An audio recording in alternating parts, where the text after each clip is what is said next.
So there are a lot of things that you hear about LSE, and some are really bad, some are really good. I think there are several things that consistently come up that worry people, that concern people, and there are somewhat myths about LSE, but at the same time, I found that there are some that are pretty true, at least in my experience. So in this video, I want to tell you 5 main myths that you hear about LSE and whether in my experience they were true or not true. Number 1 is no social life at LSE or very bad social life, and I think there is a seed of truth in that, and at the same time I think it doesn't have to be that way for every person. So in my experience, I am quite introverted, especially at the time when I started LSE. I was much quieter as well, probably a bit less confident too. And I personally found it hard to socialize, just to put it out there directly. Because I think at the beginning when Freshers Week happens and everyone tries to meet everyone and form a social group of some sort, if you are on the quieter side, you can feel like you're a bit left out of that unless you are very proactive. And I definitely wasn't. So for me, it was pretty difficult to meet the right people for me. You do meet people in your course, you meet people that you interact with in daily life or in classes and lectures, because inevitably you'll speak to them at some point. But when it comes to the more meaningful friendships and the friendships that make you feel like you belong to a group, that for me only happened quite a bit of time in. And I think what helped me was joining LSE Salsa Society. That one was my happy place and I found a great group of people there. But when it came to my lectures and when it came to the classes, a lot of the time I would go into a class, have the class, maybe say hi to a few people, and then go about my day straight away. And I found that I didn't come out of LSE with many friendships at all. I definitely have a couple that stayed with me and that I absolutely love, but it was very limited for me, and that's just the honest truth of how it went. To kind of balance that out, I think it doesn't have to be that way, and I think you'll find it easier to socialize if you're more extroverted and maybe you're more comfortable with making the first step and coming up to someone or speaking to your neighbor in a lecture if you don't know them. And equally, through societies, I think there are many very welcoming and very friendly societies where you can find your people and the people that you click with.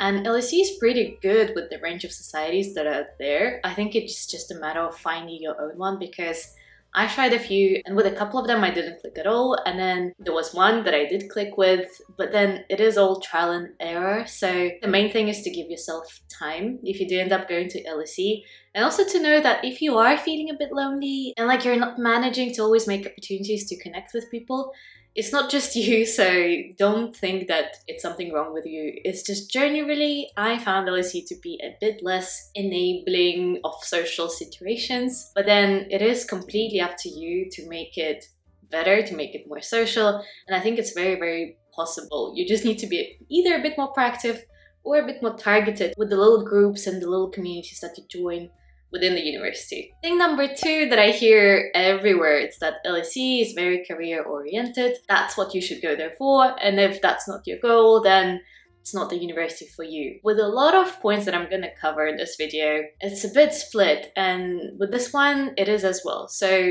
in my experience, I've met a lot of people that didn't aim to go into the typical banking or financial services stuff. I definitely know a lot of people who did something less conventionally LSE. So LSE does have a variety of people with different goals. I think not everyone is career obsessed. Out of those who are very career focused, not everyone is obsessed with the typical LSE careers. At the same time, I think compared to a lot of other unis, LSE is obviously focused on social sciences.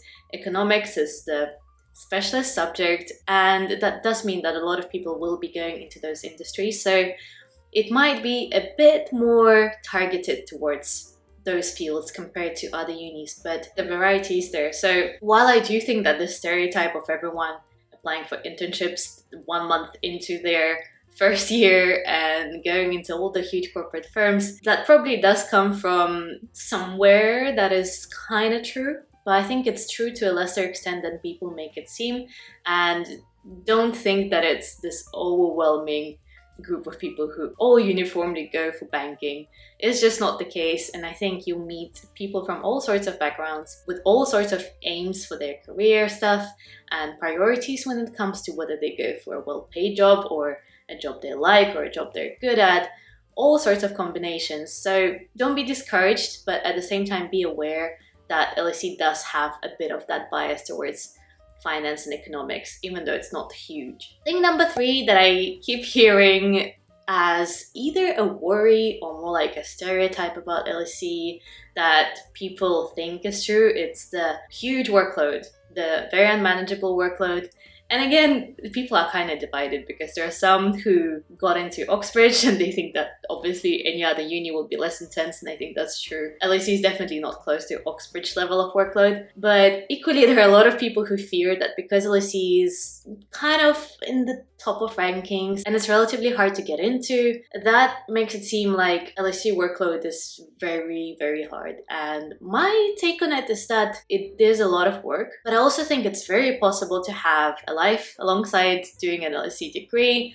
I managed to keep up my hobbies going, to keep up social life going, and definitely during exam time it was much busier, and I got into a pattern of staying in the library a lot for very long hours from early in the morning, sometimes till late at night, but I think I didn't have to. Because at heart I'm quite a nerd, I just have this habit from school that I want to do well academically. I did push myself to do a lot of work, but that is also seasonal. It definitely peaked towards exam time or essay deadline time. But during term time, I think it was pretty balanced for me. It was very manageable as long as you put in the effort to work productively when you do work and not to slack for too long, because in that way workload will add up. So there were definitely very challenging times sometimes, but also I did make it through them, so they're not impossible to tackle, and I managed to keep up my habits and my routines and the things that make me happy for pretty much the whole year, for the 3 years of my degree, but just to varying extents. Definitely less so when it was busy and more so when it was usual term time. So all of this is to say that don't be discouraged. I think you could be overwhelmed if you let yourself be overwhelmed, because definitely there is a lot of work to do, especially if you go for all of the stuff that you're given and you try to do all of the readings and all of the homework. That is tough. But if you try and really pace yourself and also just prioritize what you want to do and what you think is not essential, you'll be able to have study life balance, I think, at LSE. Number 4 relates to teaching, and I've heard both things. One is that LSE has amazing academics working there. You'll be taught by the leaders in the fields. And then I've also heard stuff like LSE teaching is horrendous and it's just really bad quality.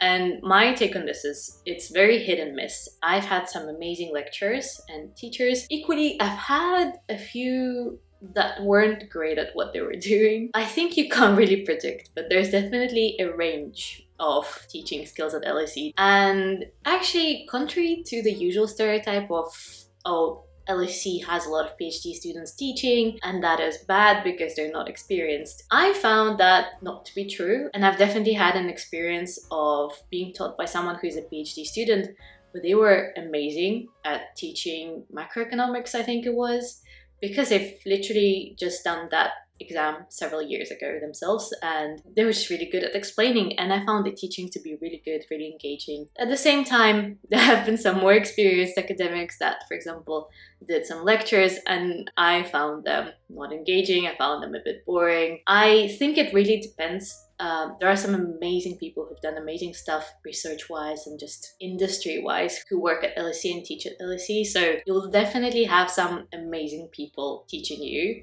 At the same time, you might come across some worse teaching there. It's definitely not uniform, so that is kind of my take on that. And finally, number 5 is that LSE is quite lonely, and that does relate to the social life point as well, so kind of wanted to address that because Some places I've read that people find LSE soulless, and some find it just a very depressing place to be. Some find it too corporate and it doesn't feel like a university community. I think my completely honest opinion is that to some extent that is probably true, but then I don't know if that applies to everyone because I'm just one person.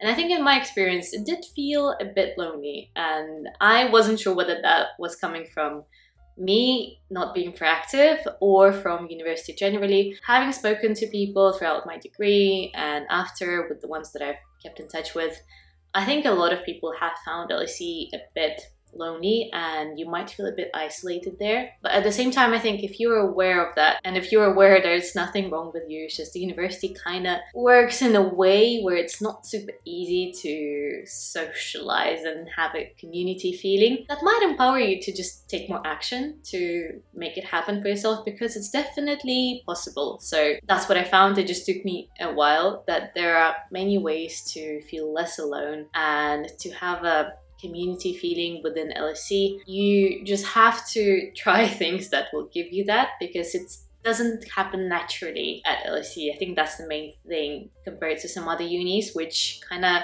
push you towards socializing. They push you towards community, like the college system in Oxford or Cambridge, where you live in such proximity with people and you share a home, and then you also go to university very close by, and that's a completely different experience. In London, generally, in London unis, but specifically at LSE, I think you have to be more intentional about building that community feeling for yourself, about finding groups that you feel you belong to and making friends. But it's not impossible, that's for sure.